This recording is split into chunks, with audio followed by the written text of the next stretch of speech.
Hi hello friends, எல்லாருக்கும் வணக்கம். இன்றைக்கி நம்ம சேனலில் என்ன வீடியோ பற்றி பார்க்க போகிறோன்னு பார்த்தீங்கன்னா ரொம்பவே இன்ட்ரெஸ்டிங்காக இருக்கும். கண்டிப்பாக உங்கள் எல்லாருக்குமே பிடிக்கும்னு நினைக்கிறேன். இன்றைக்கி காலையிலேருந்தே செம்ம வேலை இருந்தாலும் கூட இந்த ஹாப்பியில் எனக்கு வேலை அந்தளவுக்கு பெருசாக தெரியல. அப்படி என்னடா ஹாப்பி அப்படின்னு சொல்லி தானே நினைக்கிறீங்க. இன்றைக்கி நாங்கள் எல்லோரும் சேர்ந்து ஊருக்கு போகிறோம். எந்த ஊருக்குனாக்கா சேலம் தான் எங்கள் சொந்த ஊர். ஒரு 10 வருஷம் இருக்கும் நாங்கள் எல்லாம் ஒன்றா சேர்ந்து போயிட்டு. இன்றைக்கி தான் அந்த வாய்ப்பு கிடச்சிது. சரின்னு சொல்லிட்டு தான் ரொம்பவே ஜாலியாக இருந்தது போகிறோன்னு சொல்லிட்டு. அதுக்கப்புறம் பார்த்தீங்க அப்படின்னா நானும் சாப்பாடெலாம் சாப்பிட்டுட்டு லியோனாவை கூட்டிகிட்டு வரலான்னு சொல்லி போனேன். லியோனாவும் வரும்போதே பானிபூரி வேணும்னு சொல்லி கேட்டிருந்தா. அதனால் சரின்னு சொல்லிவிட்டு அவளுக்கு பானிபூரி வாங்கி கொடுத்துட்டு அதுக்கப்புறம் ரொம்ப நாள் கழித்து ஊருக்கு போகிறோமே, அங்கே பெரியம்மா வீடு எல்லாருமே அங்கே இருக்காங்க. அதனால் அவங்களுக்குலாம் கொஞ்சம் சாரீ எடுத்துகிட்டு போய் கொடுக்கலாம் அப்படின்னு சொல்லிட்டு லியோனாவையும் கூப்பிட்டுக்கிட்டே தான் போனேன். சாரியுமே எனக்கு பிடிச்ச மாதிரி டக்குன்னு அமைஞ்சிருச்சு. ஏன்னா அவங்களாம் இந்த காட்டன் மாதிரி அந்த மாதிரி தான் கட்டுவாங்க. அதனால் டக்குன்னு எடுத்துக்கிட்டு வீட்டுக்கும் வந்துட்டேன். வீட்டுக்கு வந்தது லியோ லெமன் ஜூஸ் வேணும்னு சொல்லி கேட்டுட்டு இருந்தா. அதனால் லியோனாவுக்கு லெமன் ஜூஸ் போட்டுட்டு இருந்தேன். அதுக்கப்புறம் பார்த்தீங்க அப்படின்னாக்கா நாங்கள் ஊருக்கு போகிறோன்னு சொன்னதுமே லியோனா ரொம்பவே ஜாலியாகிட்டாங்க. இன்றைக்கி ஊருக்கு போகிறோம் அப்படின்னு சொல்லிட்டு நானும் என்னுடைய பழைய கதையெல்லாம் சொல்ல ஆரம்பிச்சிட்டேன். இப்படி இருந்தேன் அப்படி இருந்தேன், இங்கெல்லாம் நாங்கள் போவோம் அப்படின்னு சொல்லிட்டு. நாங்கள் பார்த்திங்க அப்படின்னாக்கா மோஸ்ட்லி சின்ன வயசில் தான் அங்கே ஊரில் இருந்தது. அதுக்கப்புறம் ஃபுல் அண்ட் ஃபுல் இங்கே சென்னையில் தான் இருந்தோம். இப்போது எல்லோரும் சேர்ந்து ஒன்றா ஊருக்கு போகிறோம். என்னோடய தங்கச்சி அப்பா எல்லோரும் போகிறோம் அப்படின்னதுமே ரொம்பவே சந்தோஷமாக ஆயிடுச்சு. அதனால் காலையில் துவைச்ச துணி எல்லாத்தையும் எடுத்து வச்சு முதல்ல பேக் பண்ணணும். அப்படின்னாலே இருக்கிற துணி எல்லாத்தையும் மடிச்சுட்டு அதுலேருந்து என்ன வேணும் அப்படின்னு சொல்லி தானே பார்க்க முடியும். அதனால தான் எல்லா துணியும் முதல்ல மடிச்சிட்டேன். அதுக்கப்புறம் என்னென்ன துணி வேணும்னு சொல்லி எடுத்து பேக்குள்ளே வச்சுக்கலாம் அப்படின்னு சொல்லிவிட்டு அதனால் எல்லா துணியும் எடுத்து வச்சிட்டு இருந்தேன். லியோ கொஞ்சம் நேரம் ஹோம்ஒர்க்லாம் எழுதுறது இருந்துச்சு. அதனால் லியோ உட்காந்து எழுதிட்டு இருந்தா. நான் எல்லாத்தையும் எடுத்து பேக் பண்ணிகிட்டு இருந்தேன். ஏன்னா போயிட்டு வரதுக்கு எப்படி 2 days ஆகிடும். அதுக்கப்புறம் அவங்களால எழுத முடியாது, அந்த இதுலேயே இருப்பாங்க அப்படின்னு சொல்லிட்டு ஃபஸ்ட்டே ஹோம்ஒர்க்லாம் எழுத சொல்லிட்டேன். அதுக்கப்புறம் நானும் பார்த்திங்கனாக்கா எல்லாத்தையும் எடுத்து வச்சுட்டேன். வீட்டிலேருந்து ஒரு 10:30 போல் கிளம்பிட்டோம். ஏன்னா அப்போ தான் அங்கே பஸ் ஸ்டாண்ட் போகிறதுக்கும் அப்புறம் அப்பா எல்லோரும் வர்றதுக்கும் கொஞ்சம் கரெக்டாக இருக்குன்னு சொல்லிட்டு பஸ்ஸும் வரல, என்னோடய வீட்டில் இருந்தும் யாரும் வரல. அதனால் சரி ஒரு டீ குடிக்கலாம் அப்படின்னு சொல்லிட்டு டீ வாங்கிட்டே இருந்தேன். பார்த்தா வந்துட்டாங்க. அதுக்கப்புறம் கொஞ்சம் நேரம் கழித்து பஸ்ஸும் வந்துருச்சு. நாங்கள் ஊருக்கு வந்துட்டோம். இப்போ ஆட்டோவில் தான் வீட்டுக்கு போயிட்டுருக்கோம். ஏன்னா பஸ்ஸு ஒரு 6 o'clock 6:30க்கு மேலே தான் அப்படின்னு சொல்லிட்டாங்க. அதனால் ஷேர் ஆட்டோ மாதிரி பேசி அதிலே வந்துட்டோம். வீட்டுக்கு வந்தது காஃபிலாம் குடிச்சிட்டு மூஞ்சி கை கால்லாம் கழுவிட்டு அதுக்கப்புறம் லியோனா வந்ததுமே எனக்கு கூட்டிகிட்டு போய் காட்டுங்க, என்னது செடி அந்த வயல் அதெல்லாம் காட்டுங்கன்னு சொல்லி ஒரே ஆடம். அதனால் சரி வான்னு சொல்லி நாங்கள் இது காடுன்னு தான் சொல்லுவோம். நிறைய பேர் வயல் அந்த கொல்லை அதெல்லாம் சொல்லுவாங்க. ஆனால் நாங்கள் காட்டுக்கு போகிறோம் அப்படின்னு தான் சொல்லுவோம். அப்புறம் பார்த்திங்க அப்படின்னாக்கா காட்டுக்கு வந்ததுமே லியோனாவுக்கு எல்லாத்தையுமே சுற்றி காட்டிகிட்டு இருந்தோம். சுற்றி காட்டுறதுக்கு அந்தளவுக்கு எதுவும் இல்லைனா கூட இந்த இயற்கையெல்லாம் காட்டும் போதே ரொம்பவே ஜாலியாக இருந்தது. இந்த செடி யார் யாருக்கு தெரியும் தெரியல. இது நாங்கள் சின்ன வயசில் மூக்குத்தி வச்சு இது மாதிரி தான் விளையாடுவோம். லியோனாவுக்கும் அது மாதிரி பறித்து வச்சதும் அவளுக்கு ரொம்ப சந்தோஷமாக இருந்துச்சு. என்னம்மா வைக்கிறீங்க என்ன வைக்கிறீங்கன்னு சொல்லிட்டு. ஆனாலுமே கூட இதெல்லாம் அவளுக்கு ஒரு புது எக்ஸ்பீரியன்ஸ் மாதிரி தான் இருந்துச்சு. ரொம்ப ஜாலியாக என்ஜாய் பண்ணிகிட்டு இருந்தா. நானும் ஒன்றா சொல்லிக்கிட்டே வந்தேன். லியோனாவும் ரொம்பவே ஜாலியாக கேட்டுகிட்டே வந்தாங்க. என்னதான் இருந்தாலும் சொந்த ஊருக்கு வந்தது ஒரு சந்தோஷம் இருக்கே, வேறு லெவலில் இருந்துச்சு.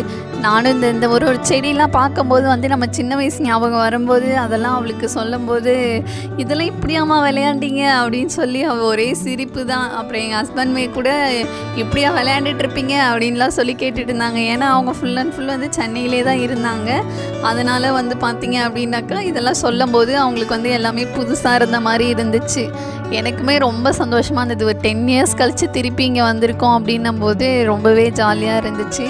இதை என்னால் மறக்கவே முடியாது. அதனால தான் உங்களுக்கு உங்கள் கூடயும் ஷேர் பண்ணணும்னு தோணுச்சு.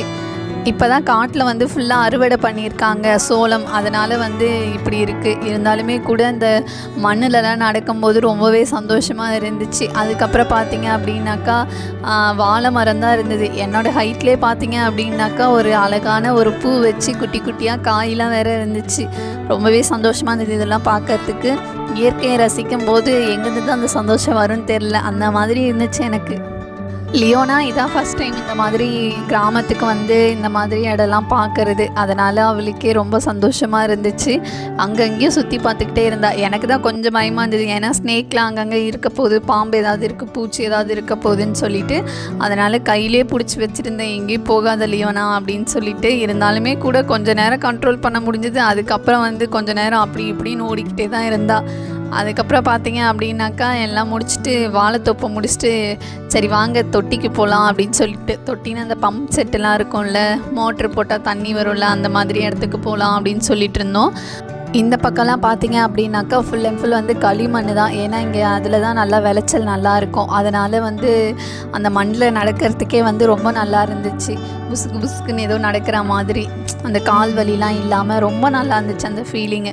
அதுக்கப்புறம் பார்த்திங்கன்னா இப்போ தானே அந்த இது அறுவடைலாம் முடிச்சிருக்காங்க. அதனால் அங்கங்கே வந்து அந்த பயிர் சோளம் வந்து கொட்டியிருக்கும் போல். அதனால் வந்து பார்த்திங்கன்னா குட்டி குட்டியாக செடிலாம் வேறு முளைச்சிருந்தது. அதை வந்து ஒன்று பிரித்து எடுக்கும்போதே ரொம்ப வாசனையாக நல்லா இருந்துச்சு. நாமெல்லாம் வந்து எவ்வளோ தான் கஷ்டப்பட்டு தொட்டியில் உரம் போட்டு என்னென்ன பண்ணி வச்சாலுமே கூட அந்த அளவுக்கு டக்குன்னு வளராது. ஆனால் இதெல்லாம் பார்த்திங்கன்னா அப்படியே செதறினதே வந்து அந்த அளவுக்கு அழகாக வளர்ந்து வந்திருந்தது. அதெல்லாம் பார்க்கும்போதே ரொம்ப சந்தோஷமாக இருந்தது. அதுக்கப்புறம் பார்த்திங்கன்னா இந்த பூ வந்து யார் யாருக்கு தெரியும் தெரியல. இது வந்து நாங்கள் தாத்தா வெட்டின்னு சொல்லி தலையை வந்து வெட்டிக்கிட்டே இருப்போம். அது வந்து ஒரு கேம் மாதிரி தான் விளையாடுவோம். அதையும் வந்து லியோனாக்கு சொல்லி காட்டிகிட்டு இருந்தேன். லாஸ்ட் டைம் வந்து வீடியோவில் பார்த்தீங்க அப்படின்னாக்கா நான் வந்து ஒரு புளிச்சக்கீரை வீடியோ போட்டிருந்தேன் ஷார்ட்டில். அது வந்து பார்த்திங்க அப்படின்னா என்னோட கை சைஸ்க்கு தான் இருக்கும் அந்த புளிச்சக்கீரை. அப்போவே சொன்னேன், எங்கள் ஊர்லலாம் வந்து பார்த்திங்கன்னா நல்லா பெருசாக நீளமாக இருக்குன்னு சொல்லிட்டு. இப்போ பார்த்தீங்கல்ல, அதான் அந்த புளிச்சக்கீரை பார்த்தீங்கன்னா என்னோடய ஹைட்டுக்கே இருக்கும். அந்த அளவுக்கு வந்து ஹைட்டாக நல்லா பூ வச்சு இலை வச்சு நல்லா இருந்துச்சு. இந்த மாதிரி தான் எங்கள் ஊரில் வந்து புளிச்சக்கீரை இருக்கும். நிறையாவும் விற்பாங்க. அதாவது சந்தைனாக்கா புதன்கிழமான எங்கள் ஊரில் சந்தை போடுவாங்க. அதெல்லாம் வந்து நிறையா விற்பாங்க, காய்கறி இந்த மாதிரி கீரைலாம்.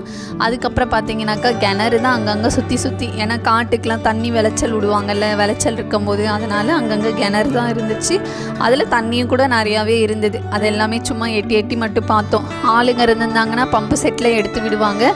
இதில் வந்து இப்போ தானே எல்லாமே அறுவடை பண்ணியிருக்காங்க, அதனால் எடுக்க முடியாதுன்ட்டு எல்லா செடிகளை மட்டும் பார்த்தோம். அது வந்து பார்த்திங்கனாக்கா எள்ளு செடி இப்போ தான் காயெல்லாம் விட்டுருக்கு. நான் அதை அறுவடை பண்ணும்போது பார்த்திங்கன்னா ரொம்ப நல்லாயிருக்கும், வாசனையாக இருக்கும். அதுக்கப்புறம் வந்து இது வந்து என்னோடய ஃபேவரட் பிளேஸ்னே சொல்லலாம். ஏன்னா நாங்கள் இங்கே தான் வந்து சின்ன பிள்ளையாக இருக்கும்போது வந்து துணி துவைக்கிறது, குளிக்கிறது, அந்த மாதிரி நிறையா அட்டகாசம் பண்ணது எல்லாமே இந்த இடம் தான். இந்த பம்பு செட்டில் தான் நாங்கள் வந்து ஃபுல் அண்ட் ஃபுல்லு காலையிலேருந்து மதியம் வரைக்கும் இங்கேயே கூட என்னோடய ஃப்ரெண்ட்ஸுங்க கூட இருப்பேன். அந்த அளவுக்கு ஜாலியாக என்ஜாய் பண்ண இடம் தான் இது லியோனா கூட்டதுமே முதல்ல வந்து தொட்டியில் உட்காரும்போது கொஞ்சம் பயந்துக்கிட்டே இருந்தா. என்னம்மா இது உள்ள ஓட்ட வழியாக என்னவா வரும் அப்படின்னு சொல்லி கேட்டுக்கிட்டே இருந்தா. இது வந்து மோட்ரு அடியில் வச்சு கிணத்துலேருந்து தண்ணி வந்து தொட்டி வழியாக வரும். அந்த மாதிரி இதுதான் இந்த செட்டப்பு. பார்த்திங்கன்னா தெரியும் தண்ணி எப்படி வருதுன்னு சொல்லிட்டு. அதாவது இந்த பக்கம் வந்து மிளகாய் செடி, கத்திரிக்காய் செடிலாம் இருந்தது. அதனால் கொஞ்ச நேரம் கேட்டு எடுத்து விட்டு லியோனாவுக்கு வந்து காட்டினோம். அவள் வந்து கொஞ்ச நேரம் பயந்துக்கிட்டே இருந்தா, கீழே இறங்கவே இல்லை. ஆனால் எனக்கு தான் ரொம்ப ஜாலியாக ஆயிடுச்சு. அதுக்கப்புறம் வந்து கொஞ்ச நேரம் மேடமுக்கு வந்து பயம் போயிடுச்சு. ஏன்னா மோட்டர் நிறுத்தி வச்சதுனால தொட்டிக்குள்ளே இறங்குனாங்க. இங்கெல்லாம் வந்து பார்த்தீங்க அப்படின்னாக்கா எங்கே போனாலுமே எங்கள் ஃப்ரெண்ட்ஸுங்க கூட தான் ஜாலியாக சுற்றிக்கிட்டு, அதாவது காடு, ஏரி, குளம், அதுக்கப்புறம் வந்து ஆறு, இதெல்லாம் வந்து எங்கே போனாலுமே ஃப்ரெண்ட்ஸோடு ஜாலியாக பேசிக்கிட்டே நடந்து போகிறது இருக்கே, அதெல்லாம் நினைக்கும் போதே வந்து அந்தளவுக்கு சந்தோஷமாக இருக்குது. என்னோடய ஃப்ரெண்ட்ஸ்லாம் பார்ப்பேன்னு நான் நினச்சி கூட பார்க்கல, அந்தளவுக்கு ஜாலியாக இருந்துச்சு. அதுக்கப்புறம் பார்த்திங்கன்னா கொஞ்சம் நேரம் விளையாண்டுட்டு வீட்டுக்கு தான் வந்தோம். இப்போ இது வந்து பார்த்திங்கனாக்கா எங்களோட வீடு தான். எனக்கு வந்து ரொம்ப சந்தோஷமாக இருந்துச்சு. ஏன்னா வந்து 10 வருஷத்துக்கு மேலே ஆகுது எங்கள் வீட்டுக்கு வந்துட்டு. சும்மா சின்ன ஆல்ட்ரேஷன் ஒர்க்லாம் பண்ணியிருந்தாங்க. அதனால தான் வந்தோம், எப்படி இருக்குது அப்படின்னு சொல்லி பார்க்கலாம் அப்படின்னு சொல்லிட்டு. எங்கள் அப்பா வந்து கொத்தனார் தான். ஆனால் வந்து கொத்தனார் வீடு தான் எப்பயுமே வந்து ஃபுல் அண்ட் ஃபுல் வந்து கட்டி முடிக்காமல் அப்படியே இருக்குன்னு சொல்லுவாங்க. அந்த மாதிரி தான் எங்கேயும் இருந்துச்சு. ஆனாலுமே கூட அப்பா தான் இந்த சின்ன ஆல்ட்ரேஷன் ஒர்க்லாம் பண்ணி கொடுத்தாங்க. இந்த செவருலாம் கொஞ்சம் பூசிட்டு, அதுக்கப்புறம் வந்து இந்த சைடு தரை, தொட்டி எல்லாமே பூசு வேலை எல்லாமே அப்பா தான் செஞ்சாங்க. இருந்தாலும் கொஞ்சம் ஏஜ் ஆகிடுச்சு அப்படின்றனால கொஞ்சம் கூட ஆள்லாம் வச்சு அவரு கூட சேர்ந்து தான் செஞ்சிட்டு இருந்தாங்க. ரொம்பவே சந்தோஷமாக இருந்தது இதெல்லாம் பார்க்கும்போது. என்ன ஒன்று இங்கே இருக்க முடியல, அதுதான் கொஞ்சம் கஷ்டமாக இருந்தது. இருந்தாலுமே கூட ஒரு 2 மாதத்துக்கு ஒரு தடவையாவது வந்து ஒரு தடவை பார்த்துட்டு இருந்துட்டு போகணும் அப்படின்ற ஒரு ஆசையில் இருக்கும். நீங்களாம் உங்கள் சொந்த ஊருக்கு போனால் இதெல்லாம் மிஸ் பண்ணாமல் பார்க்கணும் அப்படின்னா என்ன விஷயம் அப்படிங்கிறத மறக்காமல் கமெண்ட் பண்ணுங்கள். இதுதான் எங்கள் வீடு. அவ்வளோதான், இந்த வீடியோட எண்டுக்கு நம்ம வந்துட்டோம். இந்த வீடியோ உங்கள் எல்லாருக்கும் பிடிச்சிருக்குன்னு நினைக்கிறேன். நம்ம சேனலில் ஃபஸ்ட் டைம் பார்க்குறீங்க அப்படின்னா சப்ஸ்கிரைப் பண்ணி சப்போர்ட் பண்ணுங்கள். இந்த வீடியோ உங்களுக்கு பிடிச்சதுன்னா லைக் பண்ணுங்கள்.